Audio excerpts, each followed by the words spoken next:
المكان ده يعتبر واحد من أكبر وأشهر أماكن التسوق في لندن، ووجهة مميزة لكل محب التسوق والترفيه. المكان ده مش بس مكان عادي للتسوق، ده أكبر مجمع تجاري موجود في المدينة، وبضم مجموعة ضخمة من المحلات اللي بتوفر كل البراندات العالمية والمحلية اللي ممكن تتخيلها. المكان مش بس كبير، لكنه كمان نضيف جدا، ودايما بيتميز بجو راقي ومنظم. بسبب شهرته وحجمه دايما هتلاقيه زحمة، لأنه بيستقبل أعداد كبيرة من الزوار يوميا، سواء من السكان المحليين أو السياح اللي بيجوا من كل مكان. المكان ده اسمه ويستفيلد، موجود منه 2 فقط في لندن كلها، واحد في ستراتفورد والتاني في منطقة وايت سيتي اللي احنا بنصور منها اليوم. هو مجمع ضخم لكل المستلزمات اللي ممكن تحتاجها، وكمان بيكون عندك خيار انك تقضي يومك كامل جوه. في مطاعم ومقاهي جوه كتير، يعني مش هتحتاج تجيب حاجة من بره إذا حبيت تقضي وقت طويل جوه. المول مش بس مكان للتسوق، لكنه كمان مكان للترفيه، في مطاعم، كافيات وسينمات، بالإضافة إلى أماكن مخصصة للأطفال،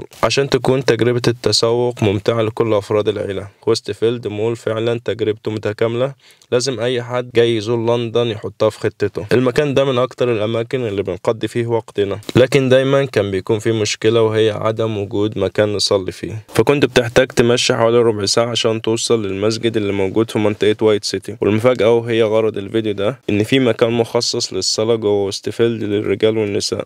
المكان مش كبير قوي، يمكن على قد 20 شخص بالكتير، لكن وجود المكان ده حل مشكلة كبيرة لناس كتير، بالذات في فصل الشتاء. فكرة انك تلاقي مكان للصلاة قريب وسهل الوصول اليه، دي في حد ذاتها نعمة كبيرة. المكان ده عشان تروح له هتمشي من المدخل الرئيسي لحد ما توصل عند ويترس، ومن غير ما تطلع على السلالم هتخش من الباب اللي تحت السلم وتنزل تحت، وبعدين هتنزل كمان دور لحد ما تروح عند موقف العربيات، وهتلاقي الباب في وشك.